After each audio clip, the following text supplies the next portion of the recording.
حضرت والا کے اس چینل کو سبسکرائب کریں اور بیل آئیکن پر کلک کر کے آل کا آپشن سلیکٹ کریں تاکہ حضرت کی تمام ویڈیوز آپ تک پہنچ سکیں۔ الحمد لله وكفى وسلام على عباده الذين اصطفى أما بعد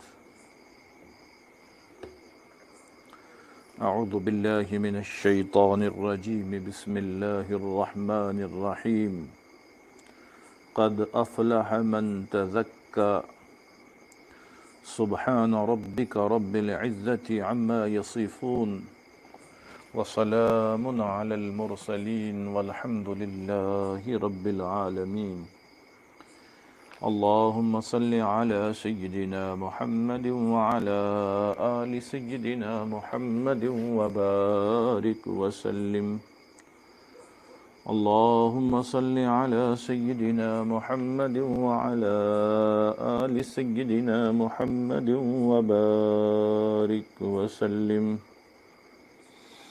اللهم صل على سيدنا محمد وعلى آل سيدنا محمد وبارك وسلم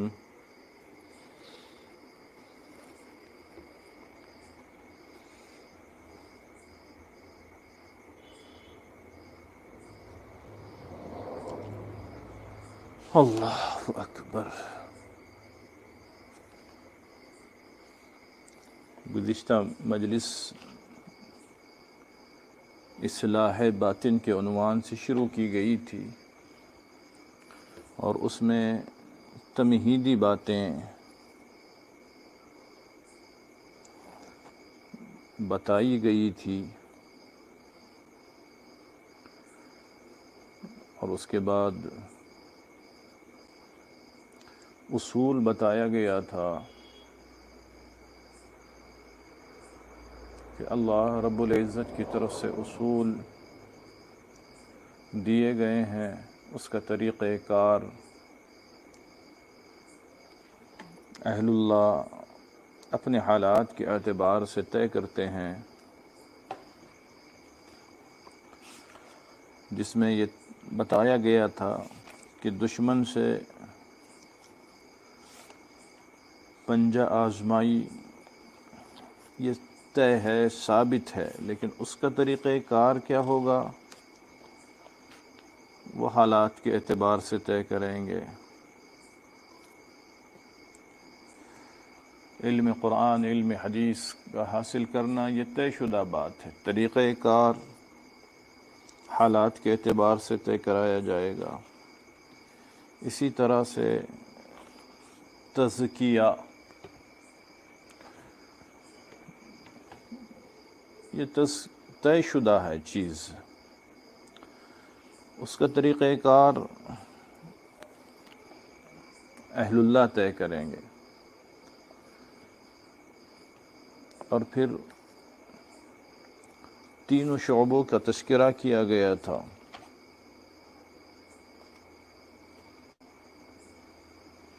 کہ قرآن مجید میں یہ تینوں شعبوں کا تذکرہ کیا گیا ہے۔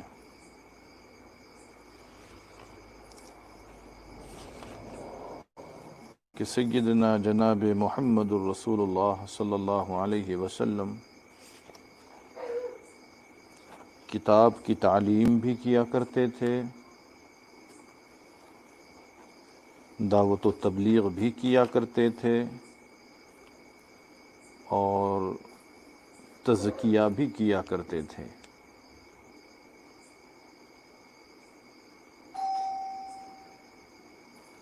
تو اب یہ تینوں چیزیں نبی علیہ الصلاۃ والسلام سے ثابت ہیں، تو پتہ یہ چلا کہ یہ دین کے شعبے ہیں۔ نبی علیہ الصلاۃ والسلام چونکہ کامل تھے، تمام صفات کے حامل تھے۔ بہت غور سے سنیں، ایک ایک چیز یاد رکھیں، بہت غور سے سنیں۔ نبی علیہ الصلاۃ والسلام کامل تھے، تمام صفات کے حامل تھے۔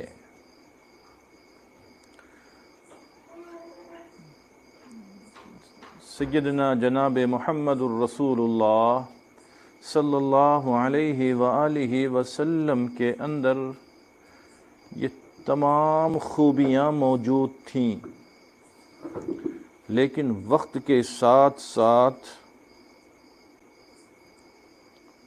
ان تمام شعبوں میں تفصیل آتی گئی۔ پہلے اجمال تھا، وقت گزرنے کے ساتھ ساتھ تفصیل آتی چلی گئی، اتنی تفصیل آ گئی کہ ایک شعبے میں کام کرنے والے اپنی پوری زندگی لگا دیں تو بھی اس شعبے کا حق ادا نہیں کر پائیں گے۔ جی، چنانچہ علم والوں نے مدارس بنا دیے، انہوں نے علم کے شعبے کو سنبھال لیا۔ الحمدللہ کہ ہم نبی علیہ السلام کے وارث ہیں، یہ محبوب کی وراثت ہے، ہم اس کو تقسیم کرنے میں زندگی کھپا دیں گے۔ اب وہ سارا دن پڑھنے پڑھانے میں لگے ہوئے ہیں۔ جی، مشائخ نے تزکیہ والا شعبہ لے لیا، اس کو سنبھال لیا کہ اچھا ہم ذکر بھی کریں گے، اللہ بھی کریں گے، باطنی بیماری کو دور کرنے کی محنت بھی کریں گے۔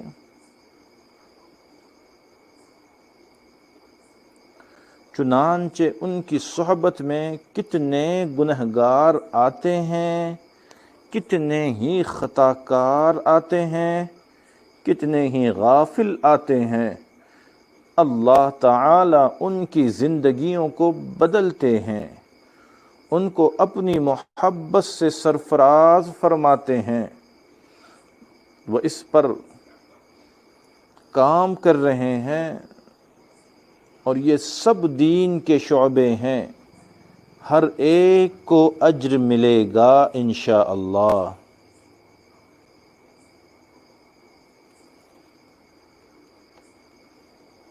جی سنیں سالکین، خاص طور سے سنیں، ایک ایک چیز کو محفوظ فرما لیں، تمام تر باتیں بار بار دہرائی بھی نہیں جا سکتی۔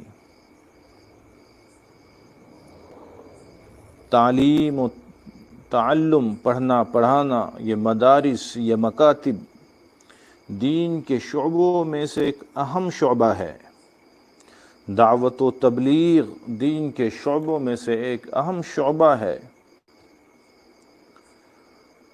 خانقاہیں، تصوف و سلوک دین کے شعبوں میں سے ایک اہم شعبہ ہے، یاد رکھیں یہ سب دین کے شعبے ہیں، یہ سب دین کے شعبے ہیں۔ اس لیے آج سالکین کے لیے ہدایت دی جا رہی ہے۔ اگر ہم نے طے کیا ہے سلوک میں چلنا، اگر ہم نے طے کیا ہے اپنے آپ کو مٹانا، اگر ہم نے طے کیا ہے اپنے آپ کی اصلاح، تو اللہ کے لیے اللہ کے لیے اللہ کے لیے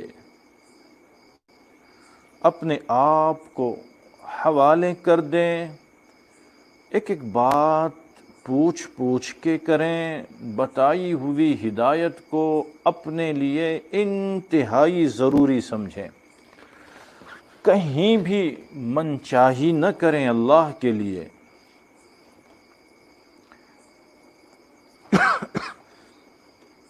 اگر من چاہی ہوگی تو پھر سالک سالک نہیں بنے گا، 1000 سال اس کو مل جائیں اس کے زندگی میں کوئی تبدیلی نہیں ہوگی۔ اس لیے آج بہت خاص طور سے جبکہ سالکین کی تعداد کم ہے، آج افسوس ہوتا ہے، دکھ ہوتا ہے،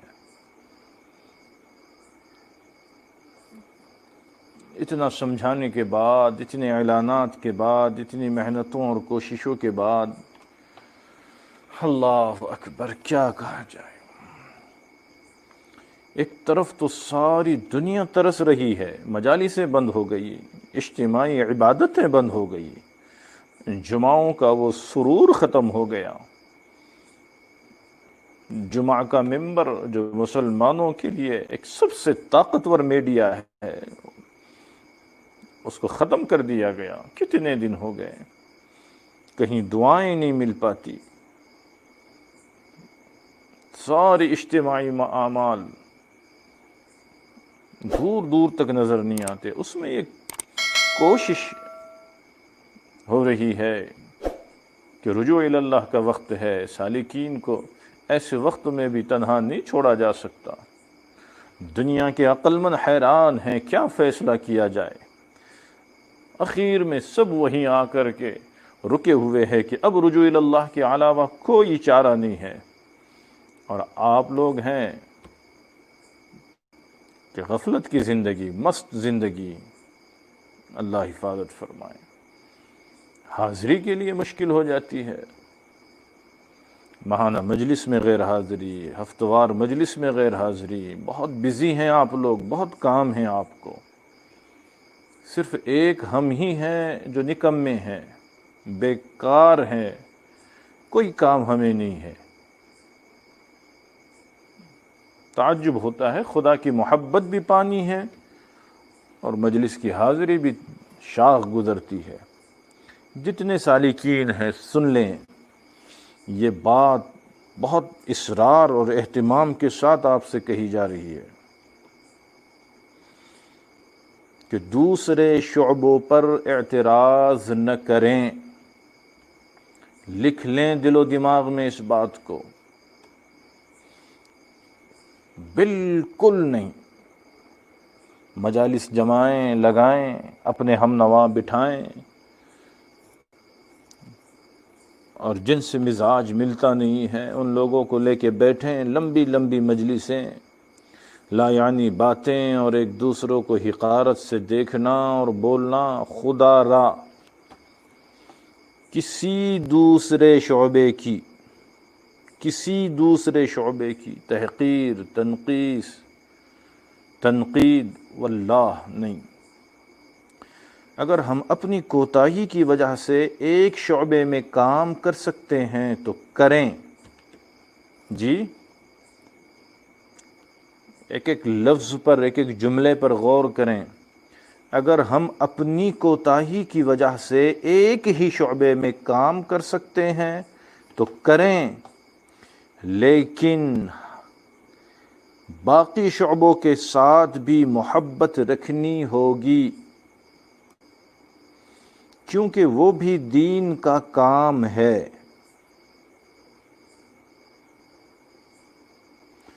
طالب علم کو حاصل کرنے والے دعوت و تبلیغ والوں پر اعتراض نہ کریں، ذکر سلوک والوں پر اعتراض نہ کریں، اپنے شعبے میں کام کرتے رہیں، دوسروں کے ساتھ محبت رکھیں۔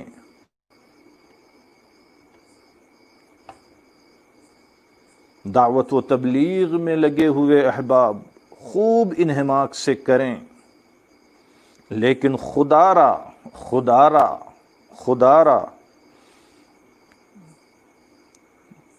مدارس والوں پر اعتراض نہ کریں،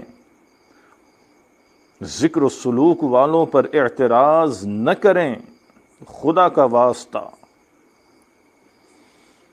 جن کو اللہ نے توفیق دی ہے اور وہ ذکر و سلوک کے ساتھ وابستہ ہو گئے ہیں، ذوق ہے اور شوق ہے اپنا، ضرور لگے رہیں، پورے انہماک سے لگے رہیں۔ لیکن خدا کا واسطہ دے کر یہ بات کہی جا رہی ہے، وہ کسی دوسرے شعبے والے پر ذرا سا طنز نہ کریں، ذرا سا اعتراض نہ کریں، بلکہ ہر دوسرے شعبے والوں کے ساتھ محبت رکھیں، ان کے ساتھ دعاؤں میں شریک ہوں۔ ضرورت پڑے تو ان کا تعاون بھی کریں، اس سے پیچھے نہ ہٹیں۔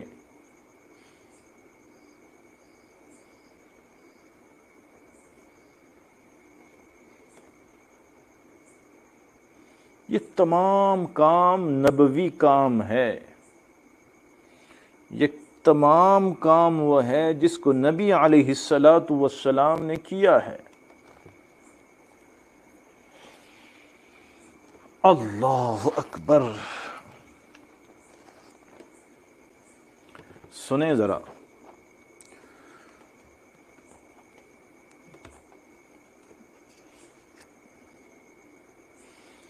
قطب الاقطاب حضرت شیخ الحدیث حضرت مولانا زکریا رحمۃ اللہ علیہ فرمایا کرتے تھے، ہر حق کام کا تعاون کرنا چاہیے۔ اللہ کریں کہ ایک ایک سننے والا آج ان جملوں کو لکھ لیں دل و دماغ میں اپنے۔ ہر حق کام کا تعاون کرنا چاہیے اور تائید کرنی چاہیے، اور فرمایا کرتے تھے سارے کام بیک وقت ہم نہیں کر سکتے۔ یقینی بات ہے، ایک آدمی خود حضرت فرما رہے ہیں بیک وقت ہم سارے کام نہیں کر سکتے، اور ایک حدیث حضرت کے سامنے ہوتی، کہتے المرء مع من احب، قیامت میں آدمی ان کے ساتھ ہوگا جس سے وہ محبت کرتا تھا، جس سے پیار کرتا تھا۔ اللہ اکبر!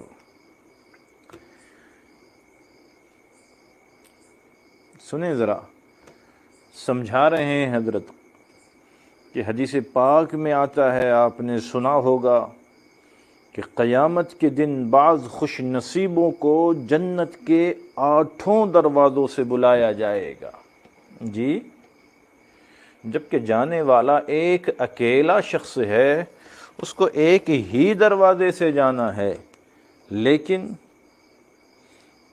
اس کا اعزاز اور اکراماً اعزازاً اس کو ہر دروازے سے بلایا جائے گا۔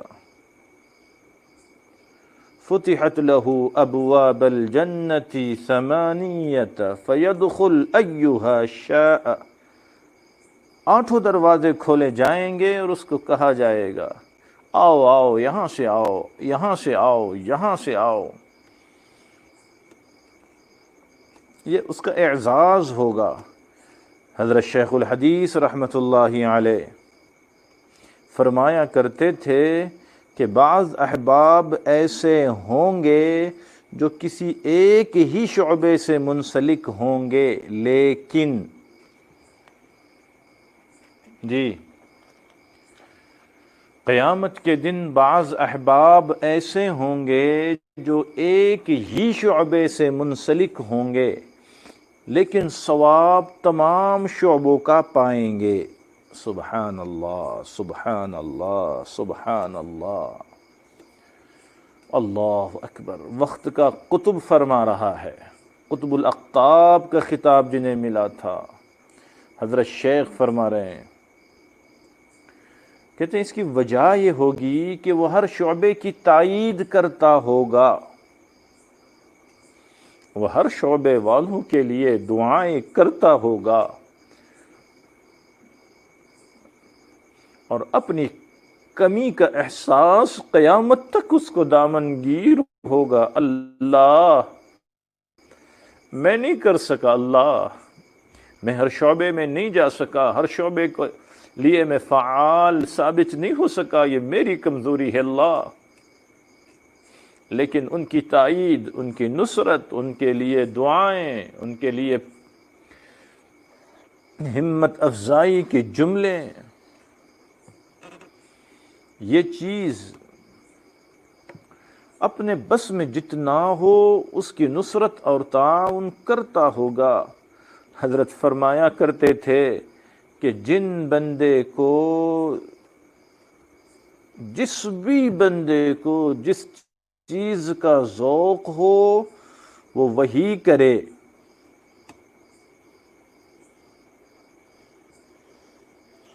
جس بندے کو جس کا ذوق ہو وہ وہی کرے۔ اگر درس و تدریس کا ذوق ہے وہی کریں، تصنیف کا شوق ہے اسی میں لگا رہیں، دعوت و تبلیغ والے احباب اسی میں لگے رہیں، تصوف و سلوک والوں جن کا ذوق ہے اللہ اللہ کرنا، اللہ کی محبت پانے کے لیے دیوانہ وار زندگی گزارنا، وہ اس میں لگے رہیں۔ حضرت فرما رہے ہیں مگر ہر حق کام کی تائید اور تعاون کرو اور اس کے لیے دعائیں کرتے رہو، قیامت کے دن سب شعبے والوں کے ساتھ شمار کیا جائے گا۔ اللہ اکبر، اللہ اکبر، سبحان اللہ، سبحان اللہ، سبحان اللہ۔ سالکین کے لیے حکماً کہا جاتا ہے کہ کسی ایک شعبے کی وجہ سے ہرگز ہرگز ہرگز دوسروں کی حقارت، دوسروں کی تحقیر، تنقید خدا را کبھی نہ کریں۔ ہم ان بحثوں میں نہ پڑیں کون سا افضل ہے کون سا مفضول، فضیلت کس کی زیادی ہے، اللہ کے بندوں ان بحثوں میں نہ پڑیں۔ ان بحثوں اور ان جھگڑوں کو اور ان فضول گفتگو کو لا یعنی سمجھیں، اپنے اوپر حرام سمجھیں، اپنے اوپر حرام سمجھیں۔ ایسی مجلسوں سے ایسے بھاگے جیسے زہریلے سانپ سے اور ناک سے بھاگا جاتا ہے۔ اگر کہیں ایسی مجلس کے لیے دعوت دی جائیں اور بلایا جائے، معذرت کریں اس سے۔ کہیں ایسی مجلس نظر آئے تو ایسے ہی بھاگے جیسے کوئی درندے سے بھاگتا ہے، پھاڑ کھانے والے حیوان سے بھاگتا ہے۔ وہ سالکین، اللہ کا واسطہ دے کر آپ سے یہ باتیں کہی جا رہی ہے۔ درندوں سے ہم بھاگتے ہیں، زہریلے سانپ کا علم ہو تو انسان راہ فرار اختیار کرتا ہے۔ اگر وہاں سے نہ بھی بھاگا جائے تو کیا ہوگا؟ وہ نقصان پہنچائیں گے ہمیں جسمانی طور پر، وہ نقصان پہنچائیں گے ہمارے جسم کو۔ وہ ڈس بھی لے تو انسان بہت ہوگا تو مر ہی جائے گا، اگر وہ پھاڑ دے تو انسان کا جسم زخمی ہو جائے گا۔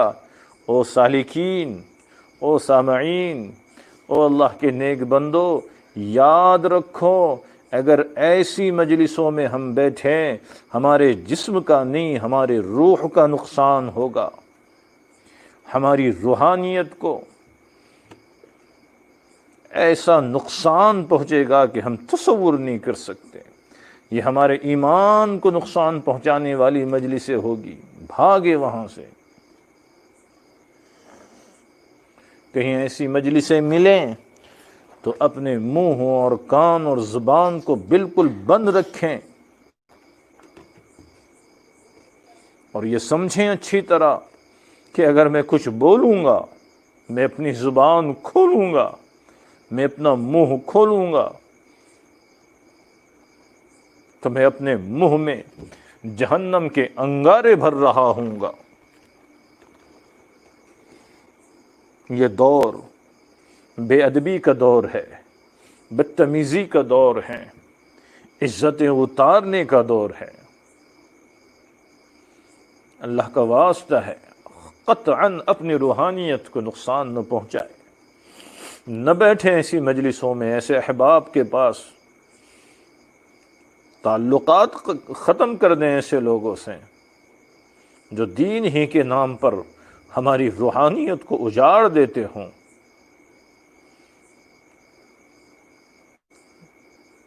کہیں تھوڑی بہت زندگی ہمارے دلوں میں نظر آتی ہو تو اس کو ویران کرنے کے پیچھے پڑے ہوں. اللہ کے لیے پیچھا چھڑائیں اپنا. کہیں ہم حاضری دیں گے اللہ کے بندو، کوئی ایک جملہ ہماری زبان سے غلط نکل گیا، جس کے متعلق نکلا وہ تو نہیں سنے گا، لیکن اللہ کے یہاں ہمارا سب کچھ برباد ہو چکا ہوگا.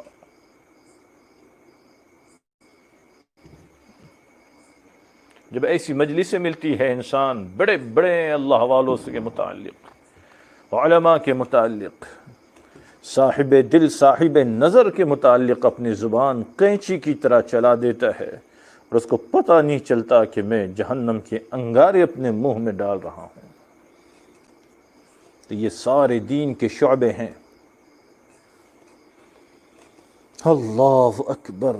نبی علیہ السلام نے فرمایا انما بعثت معلما، میں معلم بن کر مبعوث ہوا ہوں. اللہ اکبر. اسی طرح سے ذکر و سلوک سیکھنے والے تبلیغ والوں پر اعتراض نہ کریں، تبلیغ کرنے والے ذکر و سلوک سیکھنے والوں پر اعتراض نہ کریں. یہ جتنے شعبے ہیں یہ سب اللہ کے راستے میں کام کر رہے ہیں، ان سب سے محبت رکھنی ضروری ہے. آپ نے دیکھا ایک ہی اسپتال ہوتا ہے، اس میں بھی مختلف قسم کے کام ہوتے ہیں. کوئی آنکھ کا ڈاکٹر ہوتا ہے، کوئی کان کا ڈاکٹر ہوتا ہے، کوئی دل کا ڈاکٹر بن جاتا ہے. لہذا سب مل کر مریض کی بیماری دور کرنے کا سبب بنتے ہیں. سمجھیں؟ سب مل کر مریض کی بیماری دور کرنے کا سبب بنتے ہیں. لہذا آج جس دور میں ہم جی رہے ہیں، اس دور میں وہ کامل ہستیاں تو نہ رہی جو دور صحابہ رضی اللہ عنہم میں ہوا کرتی تھی، جن میں تمام صفات اکٹھے ایک انسان میں جمع تھی. خلفائے راشدین ماشاء اللہ بالکل نبی علیہ السلام کی صفات کے آئینے، جو کمالات نبی علیہ السلام کو حاصل، ان کو بھی اللہ تعالیٰ نے نیابت کی وجہ سے وہ کمالات عطا فرما دیے. ان میں سے چاروں خوبیاں درجہ کمال میں موجود تھی، لیکن آج کے زمانے میں تمام صفات کے حامل بندوں کا ملنا محال ہے.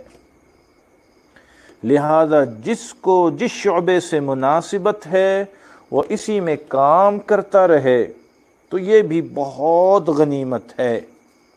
یہ بھی بہت غنیمت ہے، بہت غنیمت ہے. چنانچہ اپنے اپنے شعبے میں جو لوگ بھی دین کا کام کر رہے ہیں، سب کے ساتھ محبت ہونی چاہیے، سب کے لیے دعا کرنی چاہیے، سب کے ساتھ نیک امیدیں رکھنی چاہیے.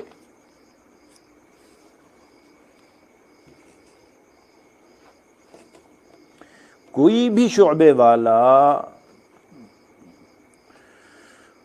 اگر یہ کہیں کہ باقی شعبوں کے لوگ کام چھوڑ کے صرف یہی کرنا شروع کریں جو میں کر رہا ہوں، تو یہ ان کی غلط فہمی ہوگی. اس کا مطلب تو یہ ہوا کہ آنکھ کا ڈاکٹر کہے کہ اسپتال کے سارے ڈاکٹرز بس آنکھ کے ڈاکٹرز بن جائیں. بات سمجھ آ رہی ہے؟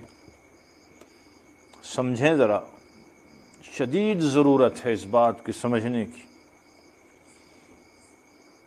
ڈاکٹر آنکھ کا کہیں کہ سب کو آنکھ ہی کا ڈاکٹر بننا چاہیے، باقی سارے چیزیں آپ چھوڑ دیں، یا دل کا ڈاکٹر کہے کہ دل بہت اہم ہے، لہذا اسپتال کے سارے ڈاکٹر دل کے اسپیشلسٹ بن جائیں تو یہ بھی غلط ہوگا۔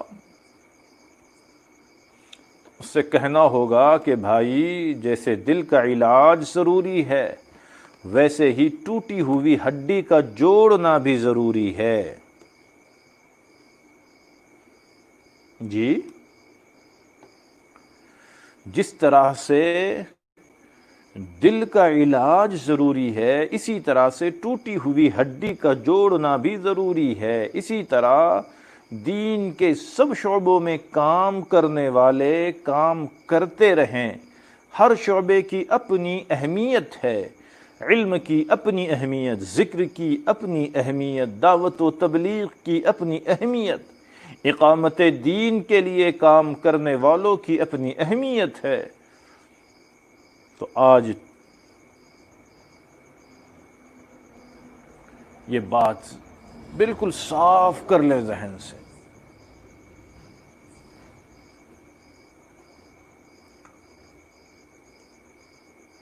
پہلے زمانے میں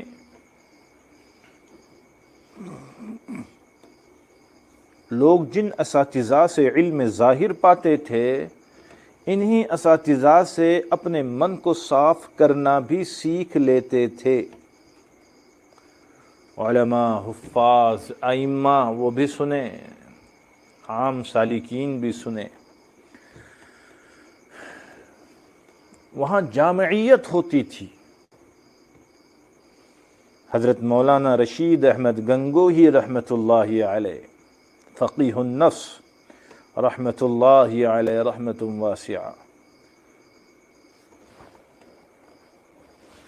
حضرت انور شاہ کشمیری رحمۃ اللہ علیہ نے ان سے علم بھی پڑھا، حدیث مبارکہ بھی انہی سے پڑھی اور ساتھ ساتھ باطن کو صاف بھی کرایا۔ سبحان اللہ، سبحان اللہ۔ اس وقت استاد بھی کامل ہوتے تھے، ہر استاد صاحب نسبت ہوتا تھا۔ لکھ لیں اس جملے کو، اس وقت کا ہر استاد صاحب نسبت ہوا کرتا تھا۔ وہ شاگردوں کو صرف الفاظ ہی نہیں پڑھاتا تھا بلکہ شاگردوں کے اندر ایمانی صفات بھی پیدا کرتا۔ چنانچہ ان کی صحبت میں جو شاگرد رہ کر نکلتے تھے وہ ماشاء اللہ ظاہری علوم بھی حاصل کرتے اور اپنے من کو صاف کر کے نکلتے تھے۔ آج ایسا وقت نہیں رہا۔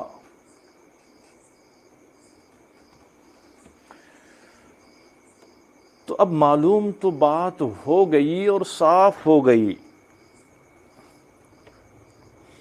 کہ ذکر ایک مستقل شعبہ ہے، تصوف، احسان، تزکیہ، جو نام آپ دے دیں، یہ ایک مستقل شعبہ ہے۔ سالکین ہیں، یہ بات سمجھیں، یاد رکھیں کہ ذکر و سلوک، تصوف و سلوک یہ مستقل ایک شعبہ ہے۔ اس میں بندے کو سمجھایا جاتا ہے کہ اپنے من کو صاف کیسے کیا جائے، اچھے اخلاق کیسے حاصل کیے جائیں، دل کی بیماریوں سے کیسے بچا جائے، ان بیماریوں کو کیسے دور کیا جائے، عبادات کے اندر یکسوئی اور جمعیت کیسے حاصل کی جا سکتی ہے۔ اللہ اکبر۔ وہ مشہور حدیث تقریباً سب ہی کے ذہن میں ہوگی کہ نبی علیہ السلام کے پاس حضرت جبرائیل علیہ السلام آئے، آ کر عرض کیا، اے اللہ کے محبوب، مل ایمان، ایمان کیا ہے؟ سیدنا جناب محمد الرسول اللہ صلی اللہ علیہ وسلم نے جواب عطا فرمایا تو کہنے لگے، صدقت، آپ نے سچ کہا۔ پھر پوچھا، مل اسلام، اسلام کیا ہے؟ آقا نے جواب عطا فرمایا، کہتے ہیں کہ آپ نے سچ کہا۔ پھر کیا پوچھا؟ مل احسان، پھر کیا فرمایا؟ مل احسان، احسان کیا ہے؟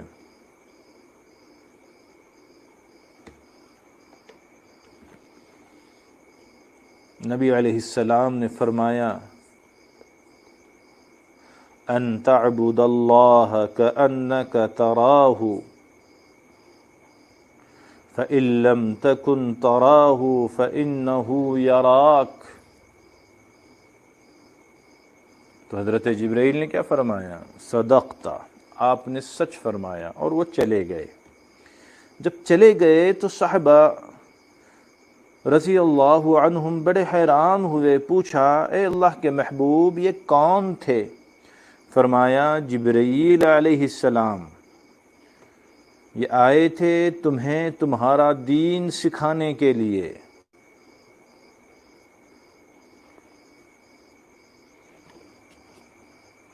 تو اس کا مطلب یہ ہوا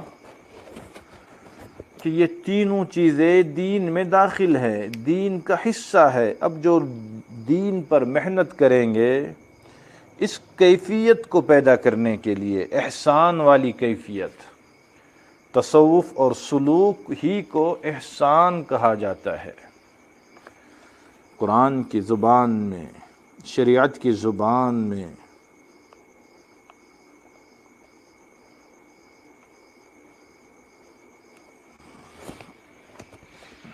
کیا حاصل ہے؟ تصوف و سلوک کا، احسان کا حاصل کیا ہے؟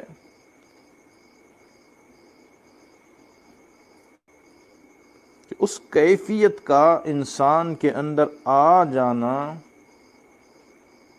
کہ میں اللہ کو دیکھ رہا ہوں،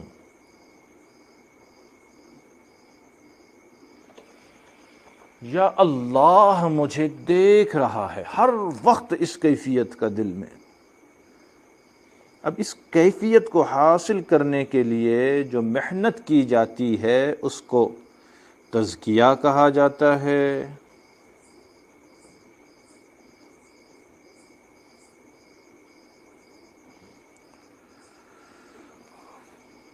تزکیہ، احسان، سلوک، تصوف، جو نام آپ دیں،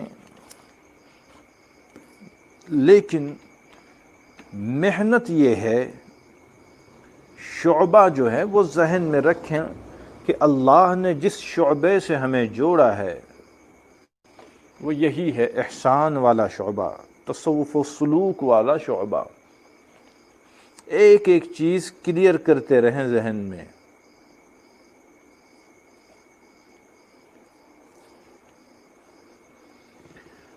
اب یہ کام کتنا ضروری ہے؟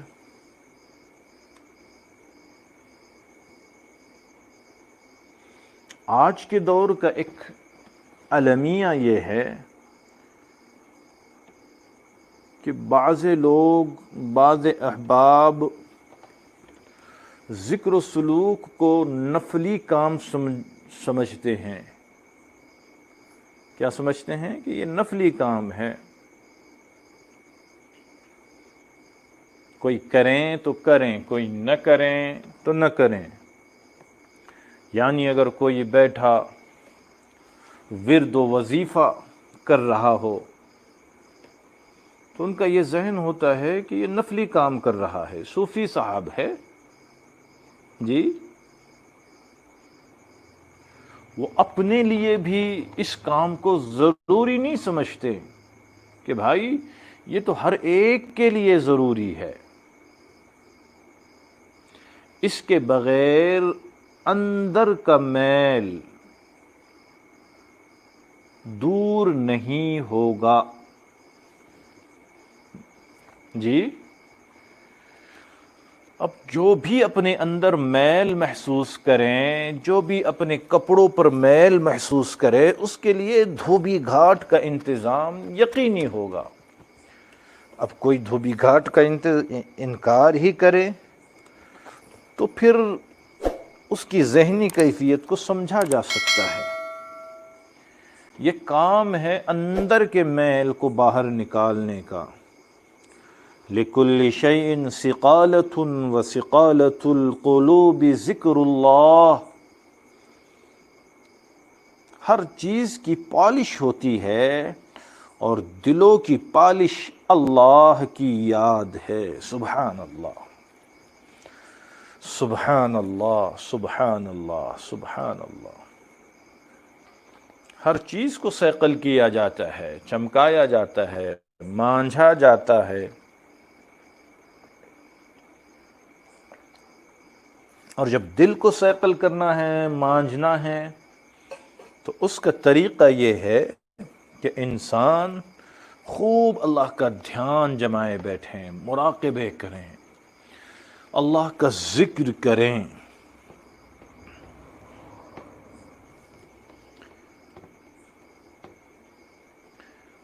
اب مشکل مسئلہ یہ ہے کہ سالکین سے بھی جب کہا جاتا ہے کہ کچھ وقت نکالیں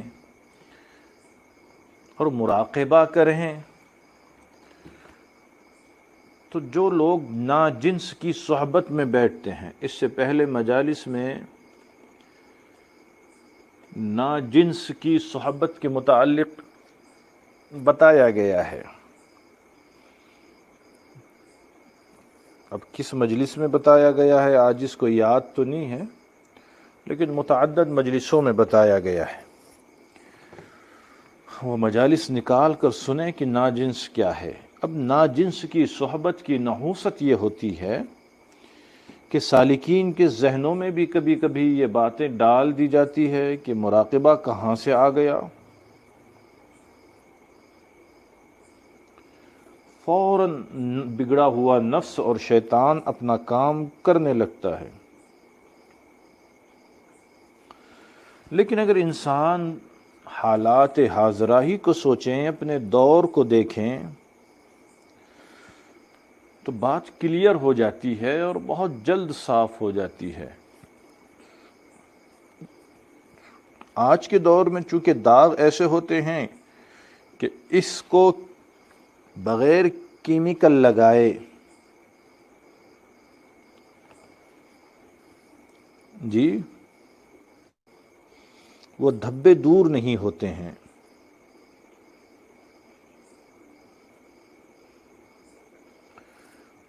تو اس کیمیکل کا استعمال کرنے کے بارے میں کوئی سوال نہیں کرتا ہے، بلکہ کہتا ہے آپ بھی استعمال کریں اور ہمیں بھی دیں، تاکہ ہم اپنے کپڑوں کے، اپنے قالین کے دھبے دور کریں، آپ اپنے کریں۔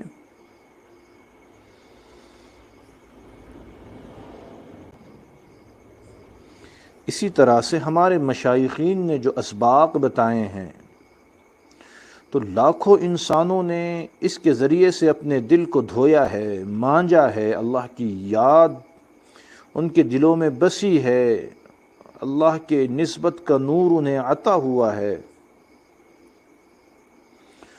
صبر و شکر والی زندگی انہیں نصیب ہوئی، قضاء و قدر پر ان کو اطمینان نصیب ہوا،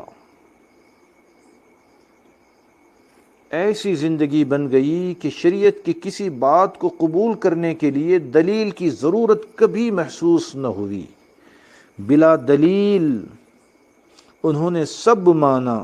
اب یہ نعمتیں کسی کے بغیر اسباق کے نصیب ہو تو وہ بڑا خوش نصیب ہے۔ ہم تو اس کی عظمت کو سلام کرتے ہیں، لیکن قاعدہ یہ نہیں ہے، اس کے لیے محنتیں شرط ہیں۔ اب ایک موٹی بات سمجھیں کہ کسی کو کہا جائے کہ آپ کو چھت پر چڑھنا ہے، آپ کی منزل اس گھر کے چھت کے اوپر ہے،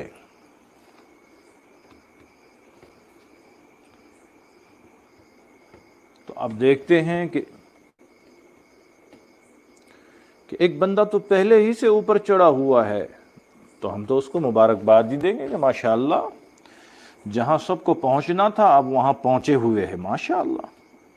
اگر آپ میں بھی کوئی بندہ ایسا ہے کہ جس کے دل میں میل نہیں ہے، جس کے زندگی میں وساوس نہیں ہے، فکریں جس کو کھائی نہیں جا رہی ہو، جن کے سجدے دنیا سے خالی ہو، جن کے رکوع اور سجدوں میں دنیا کے خیالات نہیں ہو، تو قابل مبارکباد ہے۔ کوئی اس سے نہیں کہے گا کہ بیعت ہو جاؤ، اللہ اللہ کرو، ذکر و سلوک میں قدم رکھو، کوئی اس سے نہیں کہے گا، وہ تو پہنچا ہوا ہے ماشاءاللہ۔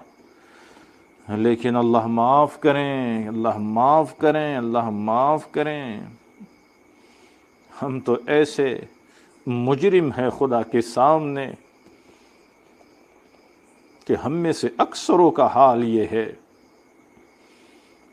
کہ وضو کر کے اللہ کے گھر میں آ جاتے ہیں، اللہ اکبر کہہ کر نماز میں کھڑے ہو جاتے ہیں، مسجد میں ہیں، امام کے پیچھے ہیں، اللہ اکبر کہہ کے نماز میں داخل بھی ہم ہو گئے ہیں، اور جب سجدے میں جاتے ہیں، ہم میں سے کتنے ایسے ہیں جن کو نماز میں سجدے کے عالم میں بھی شہوتیں ستاتی ہے، شہوتوں کے گناہ سوچنے میں لگ جاتے ہیں، دنیا اور کاروبار سوچنے میں لگتے ہیں۔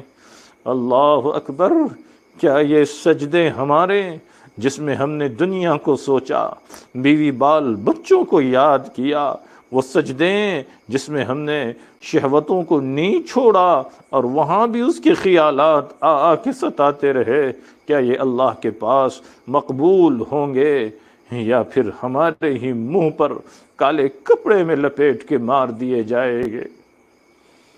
اللہ بہتر جانتا ہے ہوگا کیا۔ تو ہمارا تو حال یہ ہے کہ ہمارے سجدے بھی پاک نہیں، ہمارا رکوع بھی ان گندگیوں سے پاک نہیں رہا۔ اگر کوئی ہے بہت مبارک، پہلے سے کوئی چڑھ کے کھڑا نظر آتا ہے، اس کو تو مبارکباد ہی دیں گے نا۔ جب شریعت نے کہہ دیا کہ چھت پر پہنچو، تو اب جو ایک چھلانگ لگا کر پہنچ سکتا ہے وہ ایک چھلانگ میں پہنچے، جو ایسے نہیں پہنچ سکتا تو پھر وہ سیڑھیوں کے ذریعے پہنچے۔ اگر سیڑھیاں نہیں چڑھ سکتے، ہڈی کے جوڑ میں درد ہے، تو لفٹ کے ذریعے چھت پر پہنچے۔ یہ تو سب ذرائع ہیں، اصل تو ہے چھت پر پہنچنا۔ جی، ان باتوں کو بہت دھیان سے سنے سمجھے، پھر بعد میں سوالات کرنے کی نوبت نہیں آتی ہے، رابطے میں زیادہ پوچھنے کی ضرورت نہیں پڑتی ہے۔ جی، یہ تو ذرائع ہیں سب، لفٹ سے جائیں، رسی کا سہارا لے کر جائیں، سیڑھیوں سے جائیں، اچک کر جائیں، کود کر جائیں، چھلانگ لگا کر جائیں، جیسے آپ جا سکتے ہیں۔ اصل ہے چھت پر پہنچنا۔ یہی حال معمولات کا ہے۔ اصل مقصود اپنے من کو صاف کرنا ہے، اصل مقصود اپنے من کو صاف کرنا ہے۔ یہ معمولات ذریعہ ہے، یہ اسباق ذریعہ ہے۔ ذکر خفی کریں، ذکر جہری کریں، مراقبے کریں، مجاہدے کریں، نفس کے خلاف کرنا، کم کھانا، کم سونا، کم بولنا، یہ سب سیڑھیاں ہیں، لفٹ ہے اوپر چڑھنے کے لیے، یا رسی کا ذریعہ ہے۔ ہو سکتا ہے کسی کو رسی کے ذریعے اوپر چڑھنا آسان لگے، کسی کو سیڑھی کے ذریعے آسان لگے، کسی کو لفٹ کے ذریعے آسان لگے، مگر سب کے لیے چھت پہ چڑھنا ضروری ہے۔ بالکل اسی طرح مقام احسان چونکہ دین کا ایک حصہ ہے، لکھیں ان باتوں کو، مقام احسان دین کا ایک حصہ ہے۔ اس لیے اس کا حاصل کرنا ہم میں سے ہر ایک پر لازم ہے۔ کوئی نہیں کہہ سکتا کہ میرے لیے اس کیفیت کا حاصل کرنا ضروری نہیں۔ کوئی نہیں کہہ سکتا کہ میرے لیے اس کیفیت کا حاصل کرنا ضروری نہیں۔ یہ دین ہے، یہ عین دین ہے۔ اگر ہم اس کو حاصل نہیں کریں گے تو دین کے ایک حصے سے محروم رہ جائیں گے۔ یہ شاگرد کے لیے بھی لازم، استاذ کے لیے بھی لازم، دفتر والوں کے لیے بھی لازم، مدرسے والوں کے لیے بھی لازم۔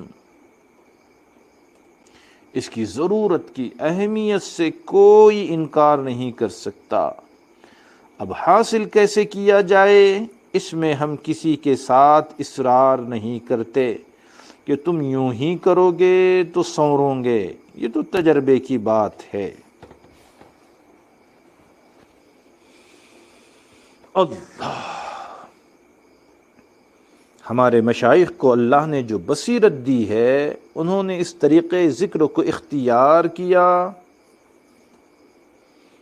اور اللہ نے ان کو یہ نعمت عطا فرمائی، تو صاف ظاہر ہے جس بندے کو جس دوائی سے فائدہ ہوتا ہے وہ دوائی دوسروں کو بھی بتاتا ہے۔ یہ ذکر سلوک، یہ اسباق دوائیاں ہیں۔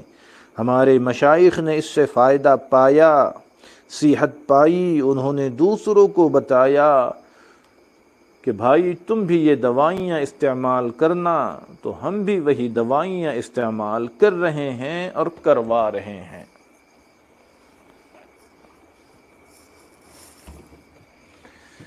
اللہ، جتنے سالکین مجلس میں موجود ہے،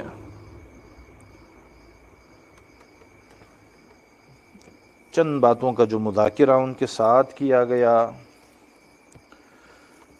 درس کے انداز میں، تاکہ ایک ایک بات ایک ایک کی سمجھ میں آ جائے۔ جی،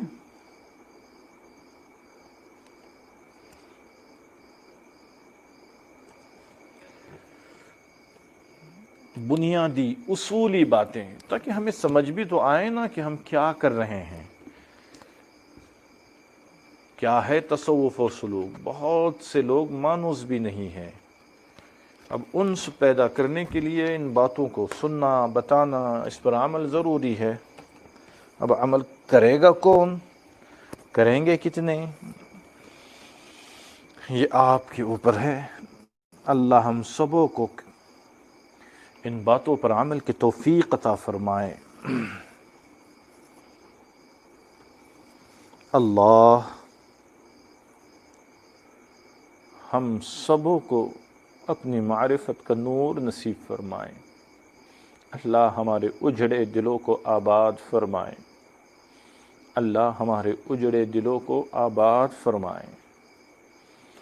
بہت اجڑ گئے ہیں، بہت اجڑ گئے ہیں۔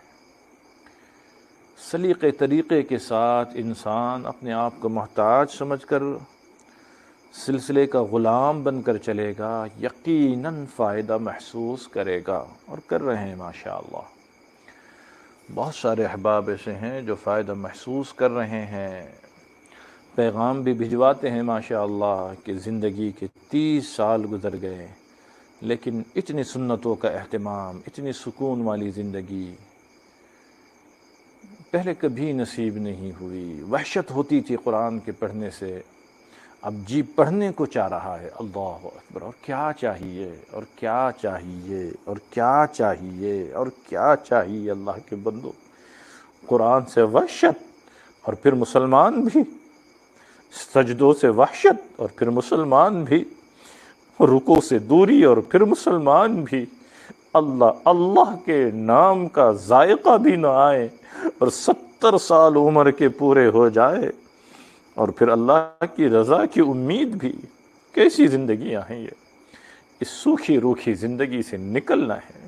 اللہ کے لیے اہمیت کو سمجھیں۔ ایک ایک سالک سے درخواست ہے، اللہ کے بندو نہیں سنیں گے ہمارا کیا نقصان ہوگا؟ لیکن اتنا قیمتی وقت نکالا جاتا ہے تو کیا ہی اچھا ہوتا کہ تمام سالکین پوری پابندی کے ساتھ شریک رہیں، آگے بڑھنے کی کوشش کریں، ہر ایک سالک اپنی ذمہ داری سمجھیں کہ دوسرے کو یاد دہانی کرائیں، فکر دلائیں، بیچارے دنیا کے رنگ للیوں میں مست ہے، لاک ڈاؤن کی باتوں میں مست ہے، خبریں سننے میں مست ہے۔ او سالکین، عاجز آپ سے پوچھتا ہے، دن بھر اور رات کا اکثر حصہ ہم خبریں ہی سننے میں ڈالیں تو اس سے حالات میں کچھ فائدہ ہوگا، کچھ بدلیں گے حالات؟ جی نہیں۔ 24 گھنٹے ہم فیس بک، ٹویٹر، واٹس ایپ، ٹیلی گرام، انسٹاگرام، پتہ نہیں کیا کیا 24 گھنٹے ہم اس پر لگے رہیں، واللہ حالات میں سدھار نہیں ہوگا، بلکہ سب سے بڑا نقصان یہ ہوگا کہ ہم مینٹلی ٹارچر ہوگے، ذہنی انتشار میں مبتلا ہوگے۔ جی ہاں، ساری زندگی پریشانی اور الجھنوں کا شکار ہوگی۔ اس لیے اس کو چھوڑے اللہ کے لیے، بالکل وقت اس میں نہ لگائیں، وقت اللہ میں لگائیں۔ اللہ کی رحمت کو کھینچ لانا ہے ہمیں، اس لیے یکسو ہو جائیں، روئیں دھوئیں، مصلی تھامے، اللہ کریں۔ اللہ کو رحم آئے گا تو حالات بدلیں گے، ورنہ اللہ ہی حافظ ہے۔ اموات ہو رہی ہے، گھبرائے ہوئے ہیں لوگ، ہمیں نہیں گھبرانا ہے، مسلمان نہیں گھبرایا کرتا۔ ہم نے پہلے دن اچھی بری تقدیر پر ایمان کا اعلان کیا ہے، ہر مجلس کے بعد ہمیں پڑھایا جاتا ہے آمنت باللہ وملائکتہ، ہمیں بتایا جاتا ہے والقدر خیرہ وشرہ من اللہ تعالی۔ تو ہم نے تو اچھی بری تقدیر پر ایمان لایا ہے، ہمارا ایمان ہے خدا کی قسم ایک سیکنڈ پہلے موت نہیں آئے گی، اور جب آنا ہے ایک سیکنڈ تاخیر نہیں ہے۔ تو نروس بھی نہ ہو، نا امید بھی نہ ہو، اور ان خبروں کے پیچھے نہ پڑیں، حالات کے سننے سنانے کی چھوڑ دیں، یکسو ہو جائیں اللہ کے لیے۔ بہت باتیں کرنی ہے بیوی سے کیجیے نا، معصوم بچوں سے کیجیے نا، وہاں تو ہم پولیس آفیسر بن کے رہتے ہیں بیوی بال بچوں میں، کھنکارتے ہیں کہ بیوی ڈر جائیں، بچے پیچھے کے راستے سے بھاگ نکلیں گھر سے۔ نہیں، وہاں باتیں کریں، کھیلیں، خوب مذاق کریں، لطیفے سنائیں، اس سے سنیں، اور باقی کام اپنا کام کاج کر کے اللہ کریں۔ تو اللہ کے لیے یہ ماہانہ مجلس تھی آج، یہ نظام ہے اللہ کی فضل سے 1.5-2 سال سے چل رہا ہے، ہر مہینے کے پہلے اتوار کو ماہانہ مجلس ہوتی ہے، جس کی یہ کڑی تھی، اور ہر بدھ کو ہفتہ وار مجلس ہوتی ہے۔ اس لیے اس میں تو الحمدللہ ایک سلسلہ ہر بدھ کو ہو رہا تھا، تو سالکین کی تعداد بھی اس سے دگنی ہو رہی تھی دھیرے دھیرے۔ تو یہ دونوں چیزیں ہم یاد رکھیں گے تو ختم خواجگان ہوگا، اور اس کے بعد دعا ہوگی انشاءاللہ۔ اللہ اکبر۔ جو کلمات میں پڑھوں گا تو آپ سنیں، اور میرے بعد آپ دہرائیں، جب تک میں دوسرے کلمات نہ پڑھوں تب تک آپ دہراتے رہیں، 1 مرتبہ ہو جائے، 3 مرتبہ ہو جائے، کوئی مسئلہ نہیں ہے۔ بسم اللہ الرحمن الرحیم۔ اللہم صل علی سیدنا محمد وعلی آل سیدنا محمد وبارک وسلم۔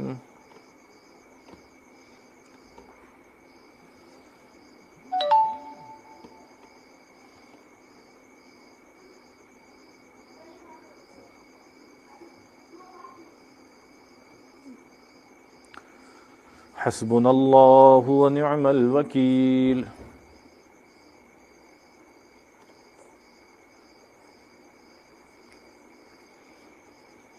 اللهم صل على سيدنا محمد وعلى آل سيدنا محمد وبارك وسلم.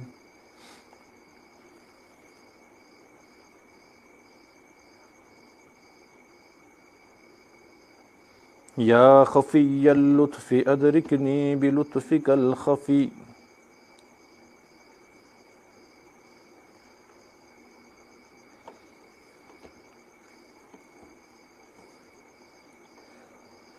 اللهم صل على سيدنا محمد وعلى آل سيدنا محمد وبارك وسلم.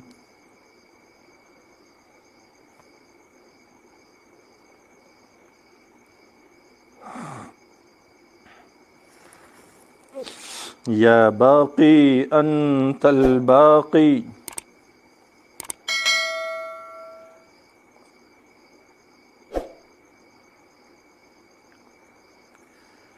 اللهم صل على سيدنا محمد وعلى آل سيدنا محمد وبارك وسلم.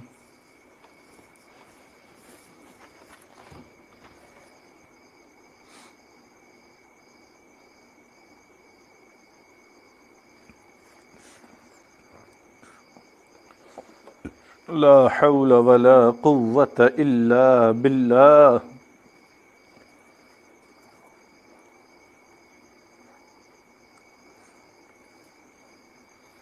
اللهم صل على سيدنا محمد وعلى آل سيدنا محمد وبارك وسلم.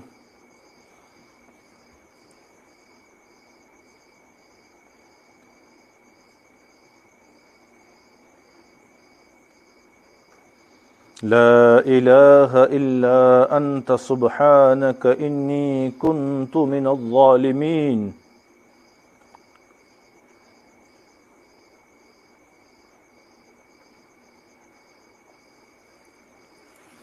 اللهم صل على سيدنا محمد وعلى آل سيدنا محمد وبارك وسلم.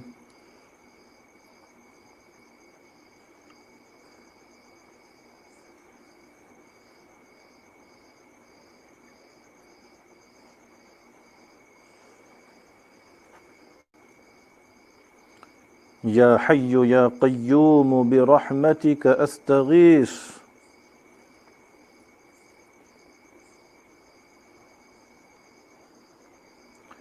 اللهم صل على سيدنا محمد وعلى آل سيدنا محمد وبارك وسلم.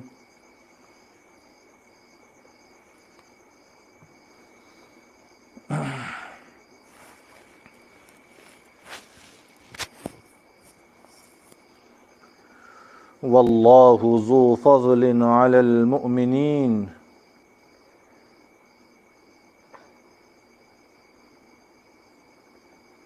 اللهم صل على سيدنا محمد وعلى آل سيدنا محمد وبارك وسلم.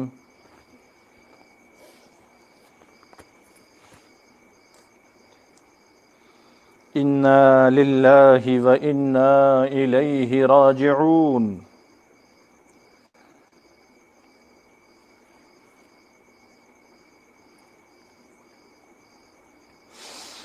اللهم صل على سيدنا محمد وعلى آل سيدنا محمد وبارك وسلم.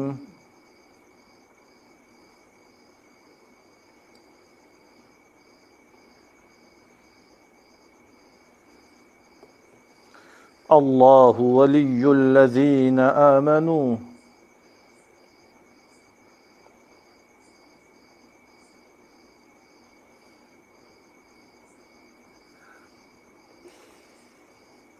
اللهم صل على سيدنا محمد وعلى آل سيدنا محمد وبارك وسلم.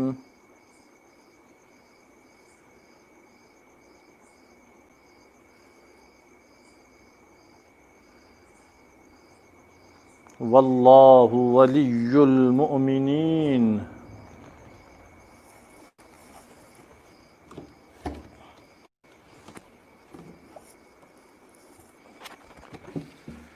اللہ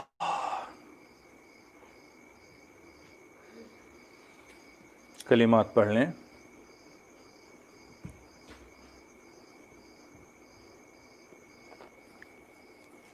سیلو سے غالباً کوئی ایک صاحب تھے جن کا نیٹ پیا ختم ہو گیا تھا، بیعت ہونا چاہ رہے تھے، نہیں ہو گئے تھے. آئندہ مجلس کے لیے کہا تھا اگر وہ حاضر ہے تو بیعت کی نیت سے پڑھیں، اور ایسے جتنے احباب ہیں جو بیعت ہونا چاہتے ہیں وہ بیعت کی نیت سے پڑھیں.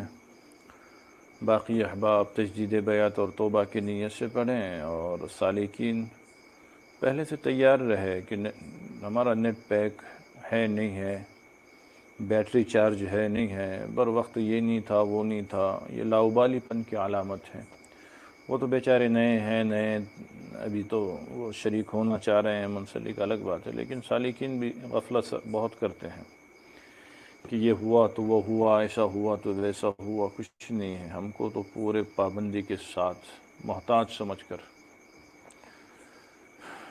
نیت یہ کریں کہ میں اپنی پچھلی ساری زندگی سے سچی پکی توبہ کرتا ہوں اور آئندہ ساری زندگی نیکی اور تقوی پر گزاروں گا انشاءاللہ. جیسی نیت ہوتی ہے اللہ ویسے مرادیں پوری فرماتے ہیں. الحمدللہ وکفا وسلام علی عبادہ. پڑھیے بسم اللہ الرحمن الرحیم. لا الہ الا اللہ محمد رسول اللہ. آمنت باللہ وملائکتہ وکتبہ ورسلہ والیوم الآخر والقدر خیرہ وشرہ من اللہ تعالی والبعث بعد الموت. آمنت باللہ کما ہوا باسمائہ وصفاتہ وقبلت جمیع احکامہ اقرارا باللسان وتصدیق بالقلب. اشہد ان لا الہ الا اللہ واشہد ان محمدا عبدہ ورسولہ. استغفر اللہ ربی من کل ذنب واتوب الیہ برحمتک یا ارحم الراحمین. دعا فرما لیں جتنے لوگ بیمار ہیں ان کی شفا کے لیے. ہمارے سالکین میں سے بھی حافظ غالب صاحب کا میسج آیا تھا، طبیعت کچھ ناساز ہیں، شفا کی دعا سب مل کے کریں. مولانا ریاض صاحب بیجاپور میں بیمار ہیں، ان کی شفا کے لیے دعا کریں. اور بھی بہت جگہوں سے فون آئے ہیں، والدہ بیمار ہیں، والد بیمار ہیں،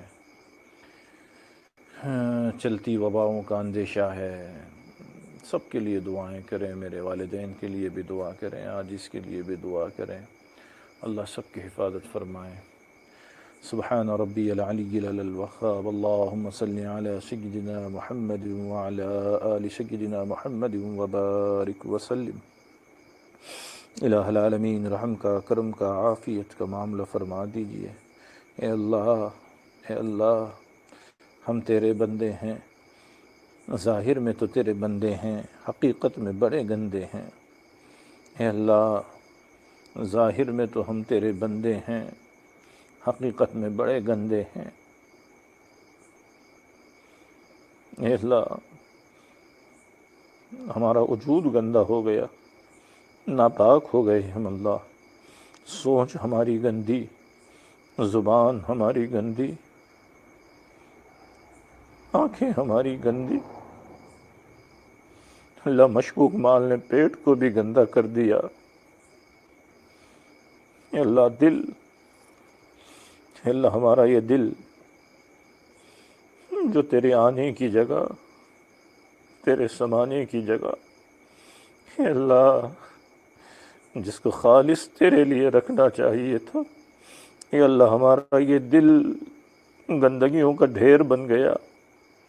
اللہ، یہ ہمارا دل دل نہیں رہا، پتھر کی سل ہو گیا. اللہ، اے مولا، کون سا گناہ ہے جو ہمارے دل میں نہیں پنپ رہا ہے؟ اللہ، ہم اتنے بد زبان ہو گئے. اللہ، کتنوں کی عزتیں ہم نے زبان سے اتار دی، کتنوں کی بگڑیاں اچھالی اللہ، کتنوں کی غیبتیں کی، کتنوں پہ الزام لگائیں اللہ۔ کون سا گناہ ہے جو ہم نے نہیں کیا اللہ، کون سا گناہ ہے جو ہم نے نہیں کیا اللہ؟ جو گناہ ہم نے اب تک نہیں کیا اللہ، اس کے کرنے کا موقع ہاتھ نہیں آیا اللہ، ورنہ وہ بھی کر گزرتے۔ اے اللہ، ہمارے اس دل میں تکبر بھی ہے، گھمنڈ بھی ہے، انانیت بھی ہے اللہ، شہرت بھی ہے، کینہ ہے، جلن ہے اللہ، دوسروں کی حقارت بھی ہے اللہ جی۔ کون سا گناہ ہے جو اس دل میں نہیں پنپ رہا ہے اللہ؟ اس دل کو مانجنا چاہ رہے ہیں اللہ، اللہ اللہ، اس دل کو دھلنا چاہ رہے ہیں اللہ۔ اسی لیے تو اللہ ساری دنیا اپنے اپنے کاموں میں مصروف اللہ، ہم تیری چوکھٹ پہ آ کر بیٹھے ہوئے ہیں اللہ۔ اس سیاہ دل کو اللہ سفید کر دیجئے اللہ، اس بگڑے دل کو اللہ اصلاح فرما دیجئے، اس ویران دل کو آبادی کے فیصلے آسمانوں میں آج کر دیجئے اللہ، کر دیجئے اللہ۔ اللہ جی، تیری معرفت چاہتے ہیں اللہ، تجھ سے تیرا سوال کرنے کے لیے آئے ہوئے ہیں اللہ۔ اپنا دھیان نصیب فرما اللہ، اپنی محبت عطا فرما اللہ، پیسوں کی محبت اللہ، فانی محبت اللہ، غیر اللہ کی محبت اللہ، حسن کی محبت، کتنی محبتیں ہم نے اپنے دل میں پال لی ہیں اللہ، نہیں ہے تو تیری محبت نہیں اللہ۔ اس جرم عظیم کو معاف فرما اللہ، اس جرم عظیم کو معاف فرما دیجیے اللہ، اس جرم عظیم کو معاف فرما دیجیے اللہ جی۔ ہم سب کو اپنا بنا لیجیے اللہ، ہم سب کو اپنا بنا لیجیے اللہ جی، اللہ جی، اللہ جی، ہم سب کو اپنا بنا لیجیے اللہ جی۔ آپ ہمارے ہو جائیے نا اللہ، آپ ہمارے ہو جائیے نا اللہ، اللہ دوسروں کے رحم و کرم پر مت چھوڑیے اللہ جی۔ کہاں جائیں گے ہم، کس سے مانگیں، کہاں جائے اللہ؟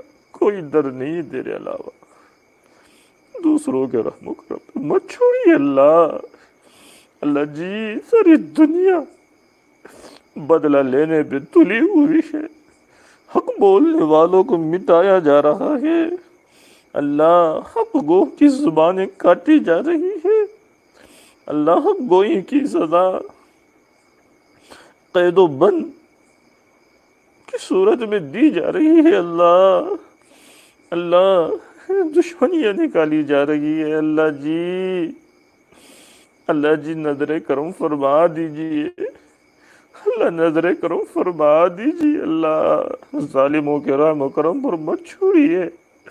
ہم نے مانا ہم گنہگار ہے، ہم سیاہ کار ہے، نالائق ہے اللہ جی، اللہ جی، لیکن اللہ جی، لیکن تجھ سے بھیک مانگتے ہیں، ہمیں ظالموں کے رحم و کرم پر مت چھوڑیے اللہ، مت چھوڑیے اللہ، رحم و کرم پہ ظالموں کے مت چھوڑیے اللہ جی، اللہ جی، اللہ جی۔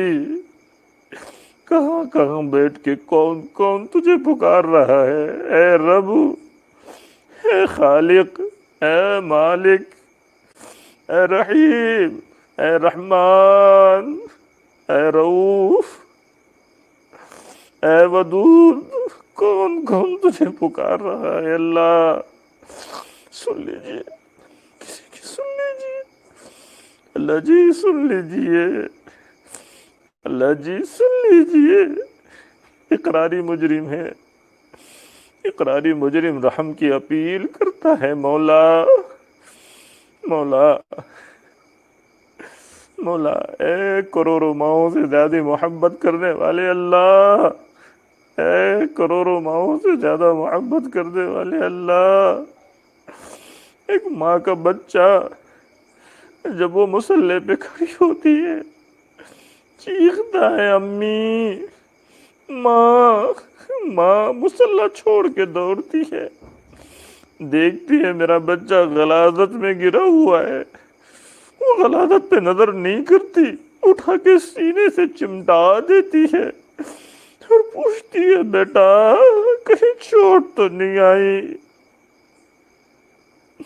اللہ جی یقیناً اس بچے سے زیادہ ہمارے اوپر غلاظتیں گناہوں کی لگی ہوئی ہے، لیکن 1 کروڑ ماؤں سے زیادہ محبت کرنے والے خدا اٹھا لیجئے رحم و کرم کے رسی ڈال کر کے، اللہ رحم فرما دیجئے، حالات بدل دیجئے اللہ جی، بلاؤں مصیبتوں سے اللہ محفوظ رکھیے، جتنے بیمار ہیں سب کو شفائے کاملہ عاجلہ مستمرہ دائمہ نصیب فرما دیجئے۔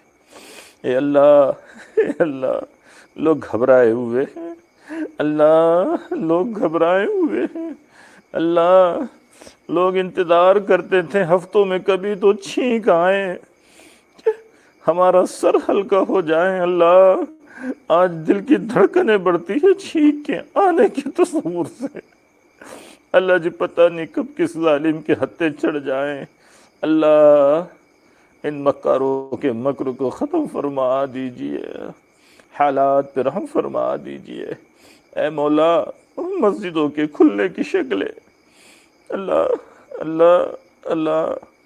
ہموار فرما دیجئے، اجتماعی عبادتیں اللہ ختم ہو گئی، اللہ جی اب تو حج کے منسوخی کا اعلان بھی ہو رہا ہے، اے مولا کیا بنے گا، اللہ کتنا زمانہ ہو گیا جمعہ کی آن بان نہ دیکھی، اللہ عید الفطر بھی اسی کی نظر ہو گئی، اللہ عید الاضحیٰ بھی سر پہ آنے کو ہے، اللہ جی آج اس مجلس کی مناسبت سے ہم گنہگار آپ سے ایک بھیک اور مانگتے ہیں، مولا جی مولا جتنے لوگ بے قصور جیل کے سلاخوں کے پیچھے سڑ رہے ہیں اللہ جی ان کی رہائی کے فیصلے فرما دیجیے، اللہ جی ان کو ان کے امی ابو تک پہنچا دیجیے، بیوی بال بچوں تک پہنچا دیجیے، اللہ کتنے سال سے سڑ رہے ہیں، ناکردنی کی صدا پا رہے ہیں، اللہ ایک عید گزر چکی دوسری آ رہی ہے، اللہ عید کے موقع پر چھوٹے چھوٹے بچے امی سے پوچھتے ہیں ابو کب آئیں گے، اس ماں کے دل پہ کیا گزرتی ہوگی اللہ تو ہی جانتا، امی تم کتنے مہینوں سے کہہ رہی ابو آئیں گے، ابو کب آئیں گے امی، عید پہ چپل کون دلائے گا، اللہ ان گھروں کو آباد کرنے کے فیصلے فرما دیجئے، اللہ تمام قیدیوں کی رہائی کے فیصلے فرما دیجئے، اللہ ہم بھی دنیا کی محبت کے قیدی بن گئے، اپنی محبت عطا فرما دیجئے، اللہ اس سلسلے کو قبول فرما، اللہ جتنے سالکین بیچارے سلوک میں چلنا چاہ رہے ہیں اللہ منزل مقصود پر پہنچا دیجئے، اللہ گناہوں سے پیچھا چھوڑنا آسان فرما دیجئے، اے اللہ ہم گنہگاروں کو مانگنا بھی نہیں آتا، جو مانگا عطا فرما، جو رہ گیا نصیب فرما، جزا اللہ عنا محمد صلی اللہ تعالی علی خیر خلقہ ونور عرشہ محمد وآلہ وصحبہ آمین برحمتک یا ارحم الراحمین والحمد للہ۔